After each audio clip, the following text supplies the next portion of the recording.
Vamos a abrir nuestras Biblias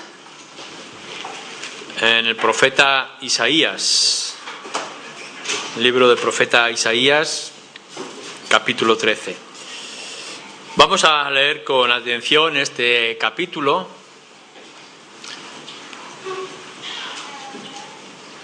para que después podamos hacer un análisis de lo que el profeta nos quiere anunciar.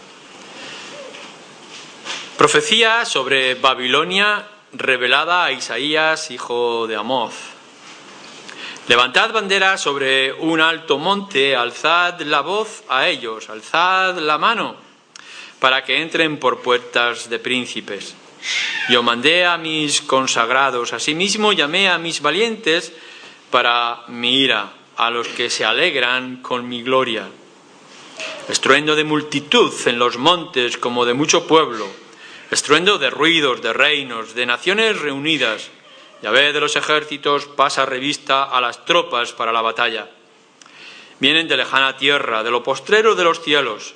Yahvé y los instrumentos de su ira para destruir toda la tierra. Aullad, porque cerca está el día de Yahvé, vendrá como asolamiento del Todopoderoso. Por tanto, toda mano se debilitará y desfallecerá todo corazón de hombre. Y se llenarán de terror, angustias y dolores se apoderarán de ellos, tendrán dolores como de mujer de parto. Se asombrará cada cual al mirar a su compañero, sus rostros, rostros de llamas. He aquí el día de Yahvé viene, terrible, y de indignación y ardor de ira, para convertir la tierra en soledad y raer de ella sus pecadores. Por lo cual las estrellas de los cielos y sus luceros no darán su luz, y el sol se oscurecerá al nacer, y la luna no dará su resplandor. Y castigaré al mundo por su maldad, y a los impíos por su iniquidad, y haré que cese la arrogancia de los soberbios, y abatiré la altivez de los fuertes. Haré más precioso que el oro fino el varón, y más que el oro de Ofir al hombre. Porque haré estremecer los cielos, y la tierra se moverá de su lugar, en la indignación de Yahvé de los ejércitos, en el día del ardor de su ira.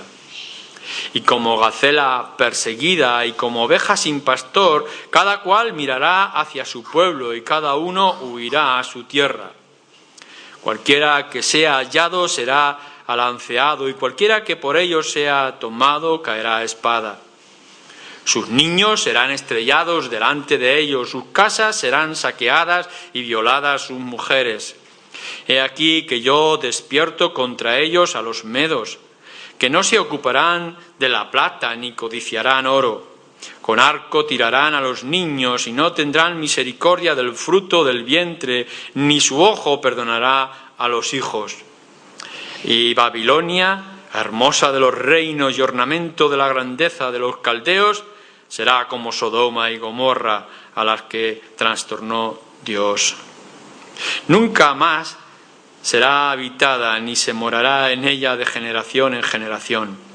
Ni levantará allí tienda el árabe, ni pastores tendrán allí majadas, sino que dormirán allí las fieras del desierto, y sus casas se llenarán de hurones. Allí habitarán avestruces, y allí saltarán las cabras salvajes. En sus palacios aullarán hienas y chacales en sus casas de deleite. Y cercano a llegar está su tiempo, y sus días no se alargarán. Comenzamos con nosotros una nueva sección en todos los mensajes y los capítulos que tenemos de Isaías. Este capítulo 13 nos da inicio de una serie de visiones o revelaciones que Isaías va a traer a diferentes naciones. Si podéis ver en las diferentes formas en que está dividido, os podéis encontrar que se dirige al menos a 5 de ellas, 5 naciones, con un mensaje específico, y después nos va a hablar de el menosprecio que hay, y habrá otros mensajes menos precisos, pero también a otras naciones. Una sección que nos va a llevar del capítulo 13 al capítulo 24, la primera parte del capítulo 24. Lo que nosotros hemos visto en el capítulo 13 está unido al capítulo 14, o al menos hasta el versículo 23. Por eso cuando en casa, que debéis de hacerlo, cuando volváis a casa y volváis a leer el capítulo 13, que os animo a que lo hagáis, debéis de hacerlo en unión al capítulo 14, porque son mensajes que se complementan. Si lo hacemos y lo miramos de esta manera, podemos entender mejor el mensaje que encierra este capítulo.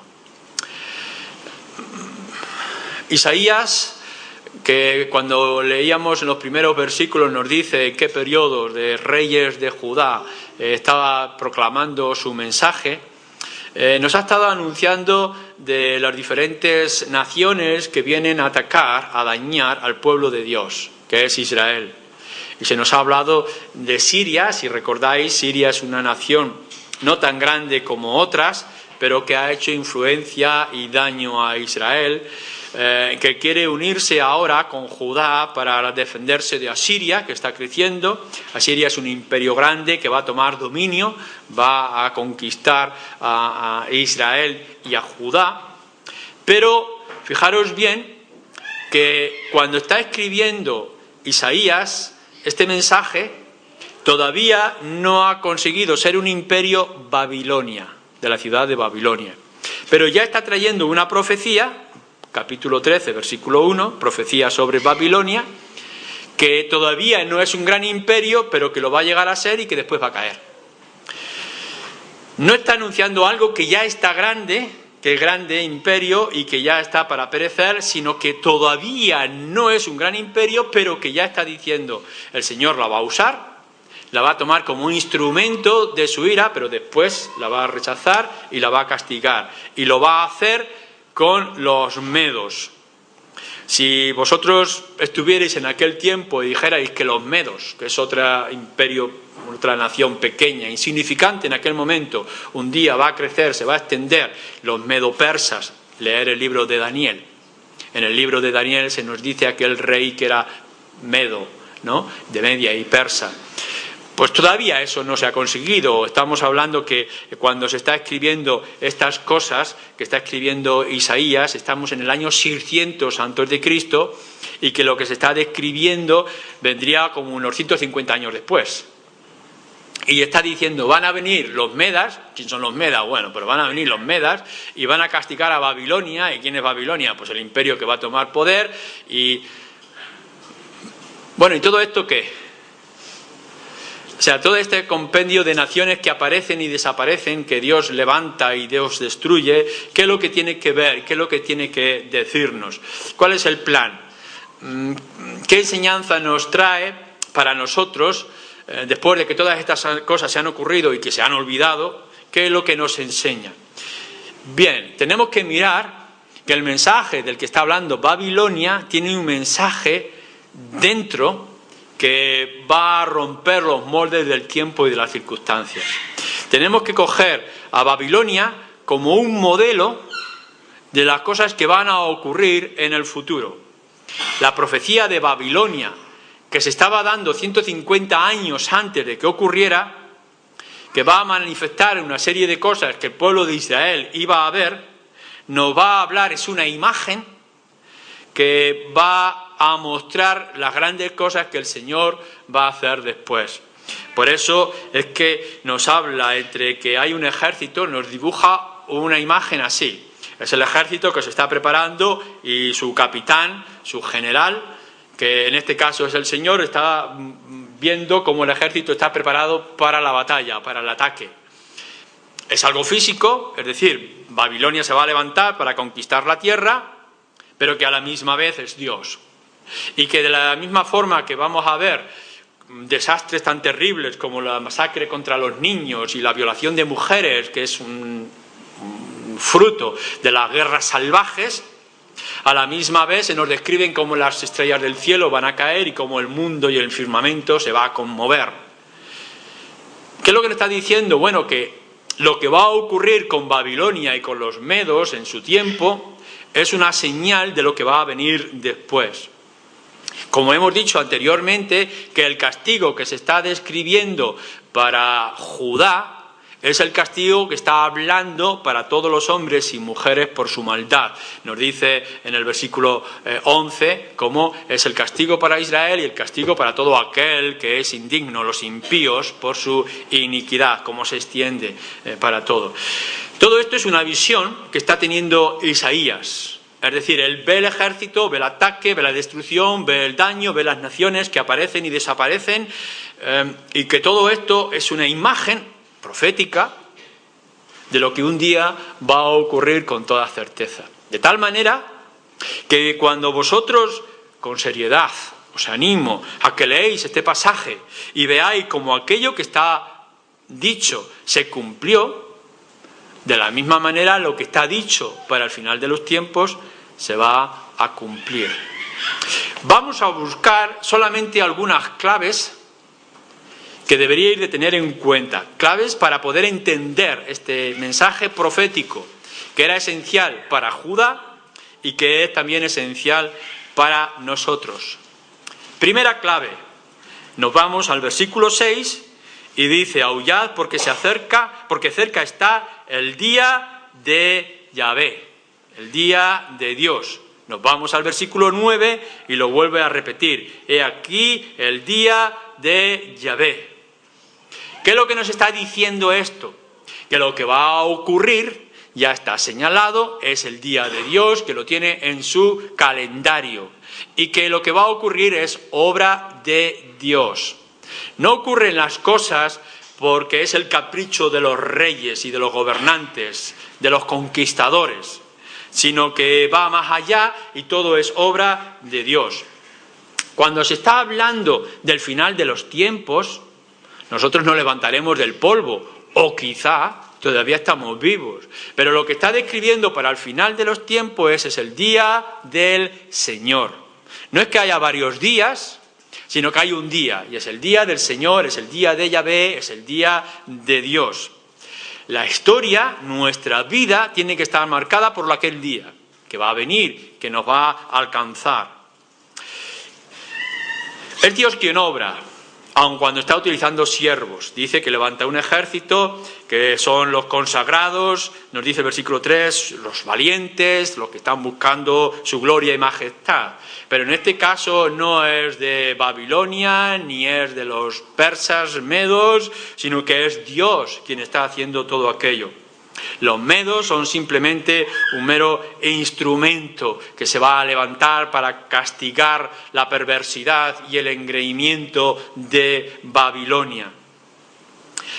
Por tanto, cuando vosotros penséis en el futuro, en lo que va a ocurrir mañana, las promesas que hay en las Escrituras, en particular en el Evangelio, en los Evangelios o en las cartas de Pablo, penséis que es el día del Señor, que está listo y está preparado. Como se anunció aquí y se cumplió, así va a ocurrir en nosotros. No son circunstancias coincidentes, no es una especie de lotería, no es que ha pasado por casualidad, no, es el día de Dios establecido hace 150 años para Babilonia o hace 2000 o 3000 años para nosotros, pero señalado. La segunda cosa que se nos está describiendo con respecto a esta imagen de Babilonia y que es con respecto al futuro. Versículo 3. Yo mandé a mis consagrados, asimismo llamé a mis valientes para mi ira. Versículo 5. Vienen de lejana tierra, de los postreros de los cielos, Yahvé y los instrumentos de su ira. Y vemos en el versículo 9, aquí el día de Yahvé viene terrible y de indignación y de ardor de ira, para convertir en soledad, etc. O el versículo 13, porque haré estremecer los cielos y la tierra se moverán de su lugar en la indignación de Yahvé de los ejércitos y en el día del ardor de su ira. ¿Cómo nos está describiendo el tiempo futuro? Cuando Babilonia vaya a caer, ¿qué es lo que nos está diciendo que va a venir después? La ira. ¿Cómo tenemos que entender nosotros el tiempo futuro? Un tiempo terrible. Un tiempo donde se va a manifestar la ira de Dios sobre las naciones. No hay persona que pueda entender, aun cuando sea por encima, el Apocalipsis, que no se estremezca por lo terrible que va a ser cuando venga el Señor en su poder y en su gloria. ¿Cómo va a destruir? En alguna imagen se nos describe que la tierra, y todo el mensaje es espiritual en el Apocalipsis, la tierra se va a llenar de sangre y de violencia. Y los que escapen de una guerra no podrán escapar de la peste o de la espada, y aquellos jinetes del Apocalipsis terribles que se levantarán unos detrás de otros para destruir y castigar. Y podremos ver toda la hermosura que nos rodeaba caer y colapsar una tras otra. Lo que iba a ver Israel o Judá, lo vamos a ver nosotros en el último día. No pensemos que lo que se nos espera es un tiempo extraordinario, hermoso, de comodidad. No, lo que nos viene en el futuro, que es la imagen que se le va a dar de Babilonia, es de ira. Ocurren las cosas, ¿por qué? Porque Dios está airado. Y recordar que nos dice el Nuevo Testamento, usando el Antiguo Testamento, que terrible cosa es caer en las manos de un Dios airado. Terrible cosa es caer en las manos de alguien que está muy enfadado. Pero aquel que tiene todo el poder, toda la justicia en sus manos y caemos en él por causa de nuestro pecado, tiene que ser terrible. Así que piensa para ti y piensa para todos los que están a tu alrededor, que el día futuro, el día de Yahvé, será un día de ira. Algunos de vosotros estaréis pensando, bueno, pero vamos a escapar los creyentes. Vale, bien, no pensemos ahora en esto. Lo que nos está describiendo aquí Isaías es que el día de Yahvé será un día de indignación, un día de castigo, un día de juicio, y un juicio terrible, donde se escucharán aquellas palabras tan importantes y serias: apartaos de mí, malditos de mi Padre, porque nunca os conocí. Tercera clave que tenemos que entender de este pasaje, estamos hablando del pasado en el Antiguo Testamento y que tiene que ver con nuestro futuro también, es la extensión. Va a alcanzar a todas las personas en todos los lugares. En el versículo 5 dice, para destruir toda la tierra. O si leéis en el versículo 11, y castigaré al mundo por su maldad, y a los impíos por su indignidad, y haré que cese la arrogancia de los soberbios, y abatiré la altivez de los fuertes. Versículo 11, versículo 5, extienden el castigo para todas partes. Claro, Isaías tiene que encajar y tiene que decir, el castigo es para Babilonia, el castigo es por lo que han hecho para Judá, por la obra del Señor, para castigar sus pecados. Ya, pero es el castigo de Dios que se extiende en el futuro para todos los que han hecho indignidad y para todos los que han cometido pecado. Es para todo el mundo. Pero no solamente para todo el mundo, porque entonces nosotros leemos también en el versículo 10, dice, por lo cual las estrellas de los cielos y sus luceros no darán luz, y el sol se oscurecerá al nacer, y la luna no dará su resplandor. O leemos también en el versículo 13, porque haré estremecer los cielos y la tierra se moverá de su lugar en la indignación de Yahvé de los ejércitos y en el día del ardor de su ira. Fijaros cómo va a acontecer aquel mensaje profético, aquella ira de Dios manifestada a todo el firmamento, a toda la tierra, a las estrellas, al sol, a la luna, que va a dejar de mostrar su resplandor, no su luz natural, sino su resplandor. Terrible es lo que nos está marcando Isaías, una vez más, en ese mensaje profético que a lo mejor él no comprendía totalmente. Está viendo lo terrible que va a ser la caída de Babilonia, la gran hermosa Babilonia, pero que nosotros podemos ver que se está refiriendo también a nuestro futuro y que también eso nos va a alcanzar a nosotros. Por tanto, es el día de Dios que va a manifestar su indignación, su ira de una manera justa y que se va a extender a todas partes, en todo el mundo, a todo indigno, a todo pecador, en el firmamento entero se va a sentir afectado.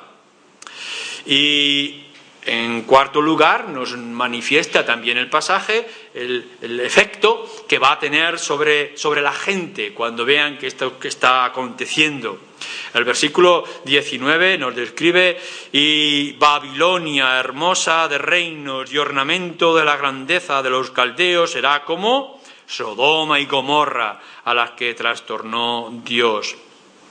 Fijémonos cómo nuestro mundo cada vez nos parece más hermoso, más extraordinario, descubrimientos científicos, la moda, elegancia, las comunicaciones, Internet, y todo lo estamos construyendo como un palacio enorme y hermoso donde podemos decir qué bueno es vivir en todo aquello que estamos disfrutando a nuestro alrededor. Pero un día, como si fuera un palacio de cristal que se rompe al primer golpe, como si fuera un castillo de arena que se deshace con la primera ola, la hermosura de Babilonia, la gran Babilonia, la ramera que tenemos a nuestro alrededor, este mundo corrupto, va a caer y será terrible.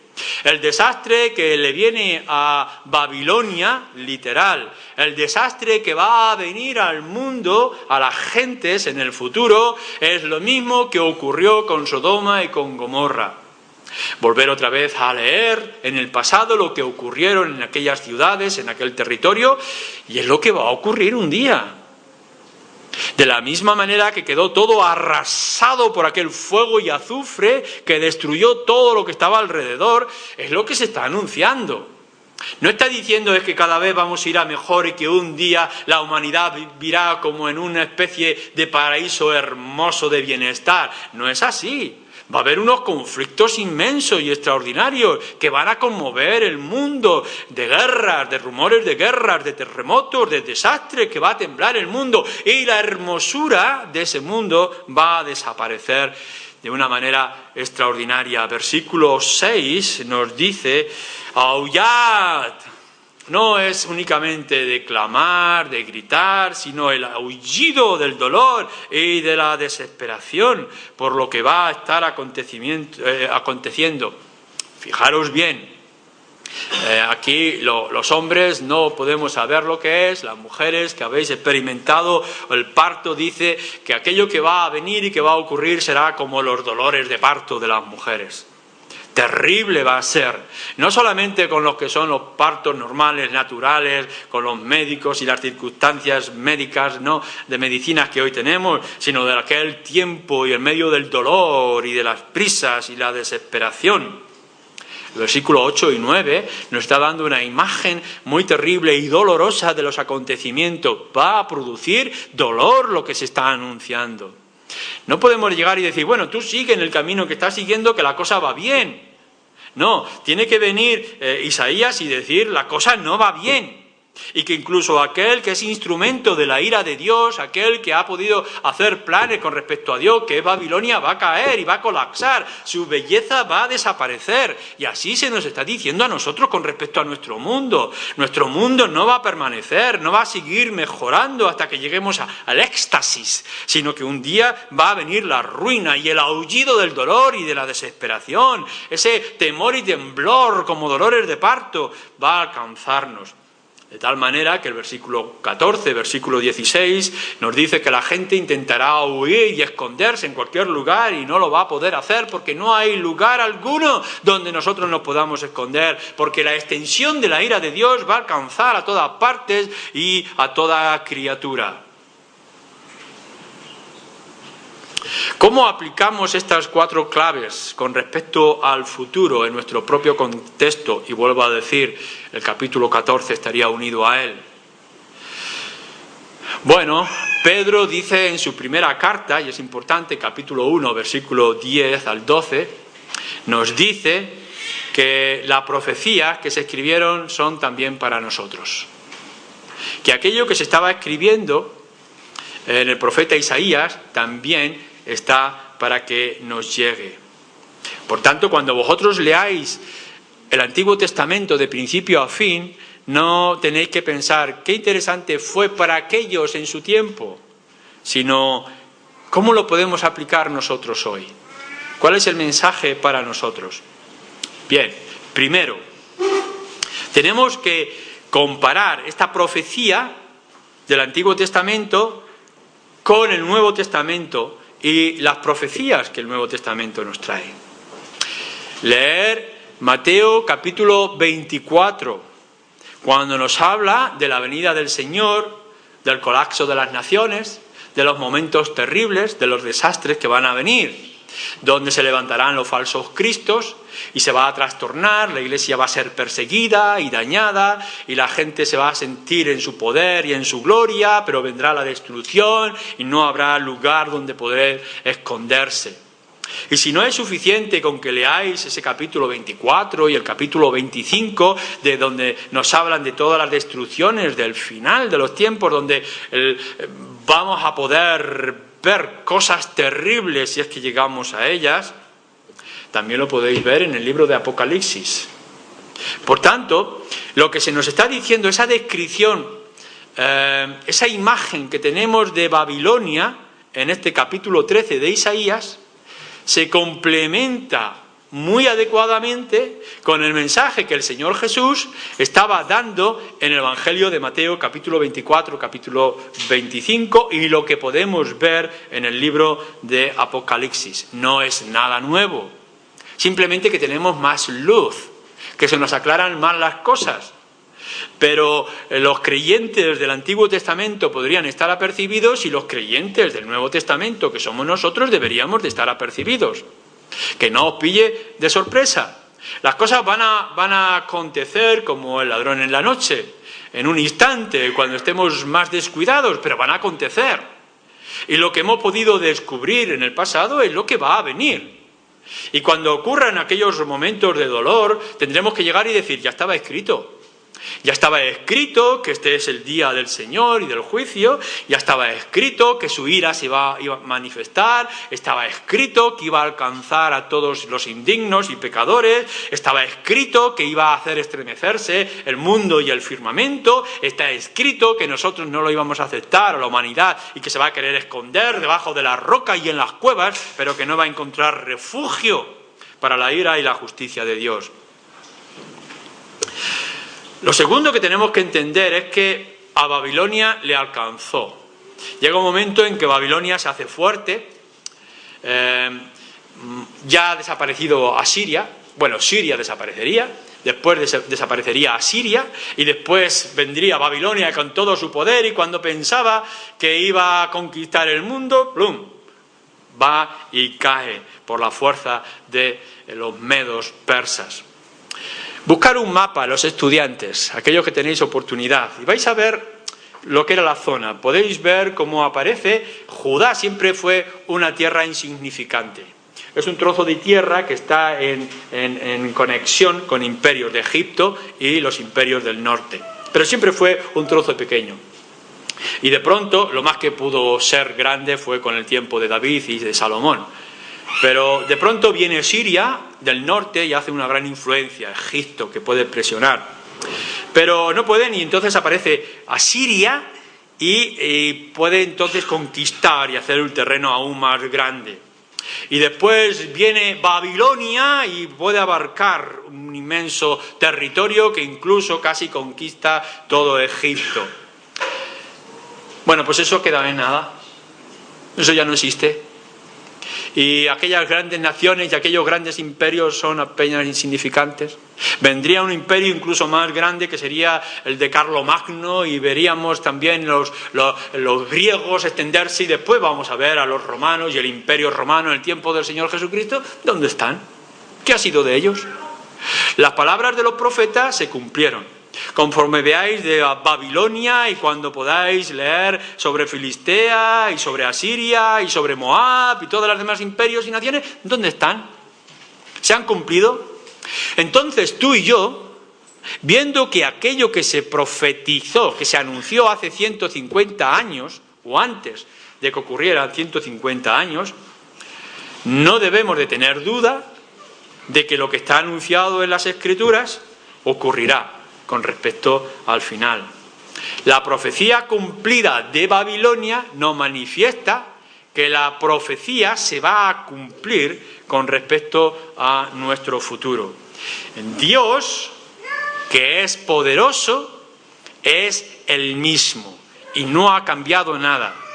Por tanto, creed que lo que se está diciendo va a ocurrir y nos va a alcanzar, que no lo podemos evitar.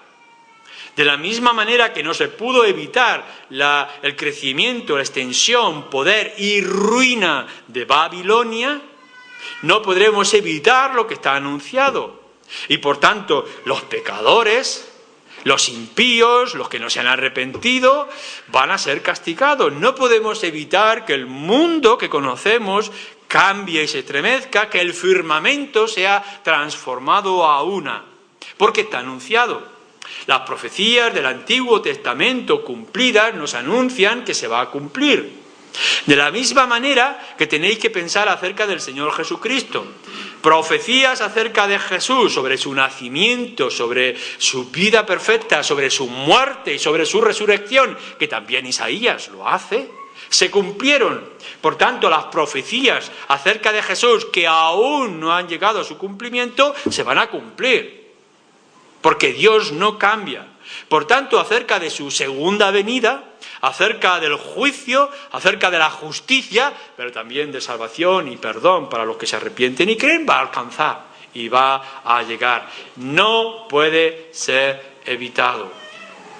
Por eso es que tenemos que leer con mucha seriedad estas palabras proféticas, a veces difíciles de entender, pero con el mensaje inscrito en ellos, con una claridad también contundente que nos debe de hacer pensar y meditar.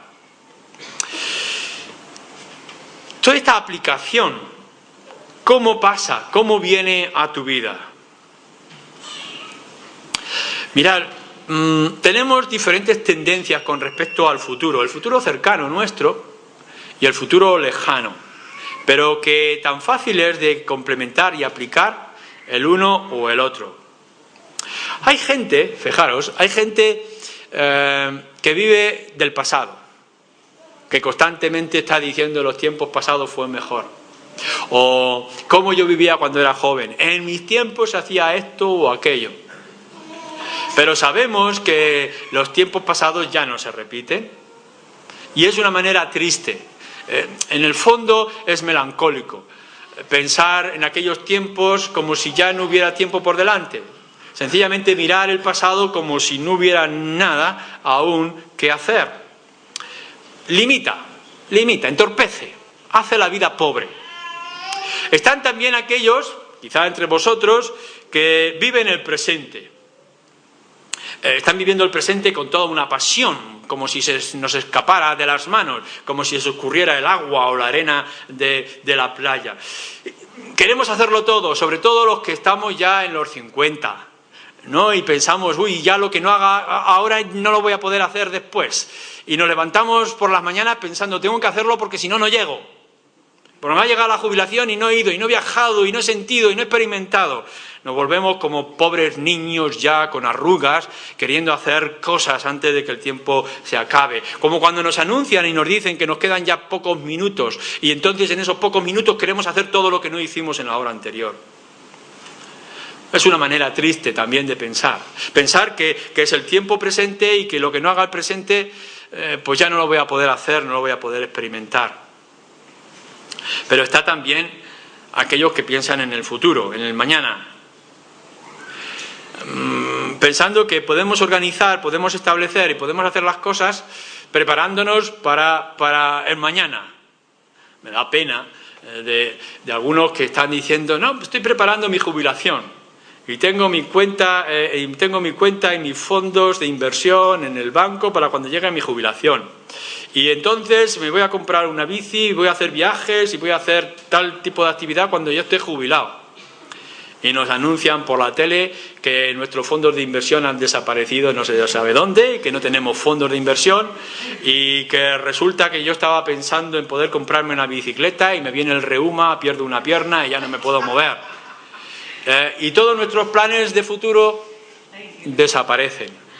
Es triste cuando estamos enfocando nuestra vida en el pasado, cuando enfocamos nuestra vida en el presente, cuando enfocamos nuestra vida en el futuro.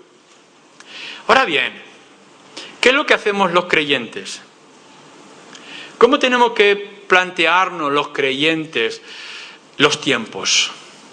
¿Qué aprendemos de la historia de Babilonia? ¿Por qué Isaías traía estas cosas al pueblo de Judá? ¿Qué le interesa a Judá? Que un día se levantará Babilonia, que es una pequeña nación subyugada, intentando mantener su independencia, pero que un día va a crecer, se va a extender, se va a hacer hermosa, rica, poderosa, Nabucodonosor va a aparecer con todo su poder y gloria, pero que un día va a desaparecer porque vendrán otros y lo van a destruir. ¿Y a nosotros todo eso qué? Podrían decir los de Judá. ¿Qué tiene que decirnos a nosotros la profecía de Isaías y qué tiene que decirnos a nosotros el Nuevo Testamento? Tu vida tiene que estar marcada por estas claves. Todo está en las manos de Dios. Y no hay nada que se escape. Tus días están contados y los días, la historia de la humanidad, del mundo, de este mundo que conocemos, están contados. Segundo, el Señor está terriblemente indignado por el pecado de los hombres. Eso no ha cambiado ni en el tiempo de Isaías ni en nuestro tiempo. El Señor está terriblemente airado. No se escapan nuestros pecados de su vista y de su conocimiento. Y ha anunciado que todos esos pecados tienen que ser castigados. Y que ninguno de ellos va a escapar. Está diciendo que no hay nadie, ni del pasado, ni del presente, ni del futuro, que vaya a escapar el día del juicio. Está escrito que después de la muerte el juicio, para todos. No podemos pensar que, bueno, voy a vivir, voy a actuar de tal manera que puedo escapar. No puedes escapar. Está todo escrito y está todo señalado. Y que si caemos en las manos de Dios por causa de nuestro pecado, el castigo va a ser terrible y que no hay escapatoria. Que está destinado y que está señalado. Tenemos que pensar con respecto al castigo. Y que el castigo será tan terrible que el Nuevo Testamento lo tendrá que llamar infierno, donde el fuego nunca se apaga. No hay mayor descripción que en lugar donde no hay esperanza, y no hay salida, y no hay escapatoria. Pero a la misma vez, los creyentes, que deberíamos de ir con este mensaje claro a la sociedad en la que estamos viviendo, el futuro es terrible para aquellos que viven de espaldas a Dios. A la misma vez, prepara el terreno para la redención, para el perdón de pecados. No os fijéis en la belleza de Babilonia, porque es una belleza efímera, va a desaparecer. No os engañéis por las luces de neón que os pone el mundo con todos sus atractivos, porque un día esas luces se van a apagar. No confiéis en esos colchones de plumas que os ofrece el mundo para descansar con vuestros vicios y entretenimientos, porque un día se convertirán en lugar de llanto y de lloro y de sufrimiento. Pero en medio de todo eso hay esperanza de perdón y de redención. El Señor Jesús, en ese capítulo 24 de Mateo, nos dice: oiréis de rumores, de guerra y de conflictos, de los cristos y los falsos cristos que dicen que van a venir, de los padres que se van a oponer contra los hijos y los hijos contra los padres. Es terrible la escena que nos describen estos capítulos. Pero vosotros no os preocupéis y perseverad adelante, porque yo vendré a recoger a los míos. Entonces nosotros tenemos que mirar la palabra profética. No tenemos que descansar en el pasado, no podemos mantener el presente, no podemos confiar en el futuro, pero sí nos podemos rendir en: Señor, tú tienes todas las cosas en tu mano, que seas tú el que me guía, que seas tú el que me protege. Ponte en las manos del Señor, confía en lo que tienes o en lo que no tienes, en las manos de aquel que todo lo ha hecho y todo lo ha provisto para poder librarnos del día terrible. Y entonces, cuando se escuchen los rumores de guerra y suenen las trompetas de la batalla, nosotros podremos venir a refugiarnos bajo la sombra de la cruz y poder decirle al Padre: no nosotros, sino Él. Él ha hecho todas las cosas. Todo lo demás es efímero y ya está escrito y nos va a alcanzar. Amén.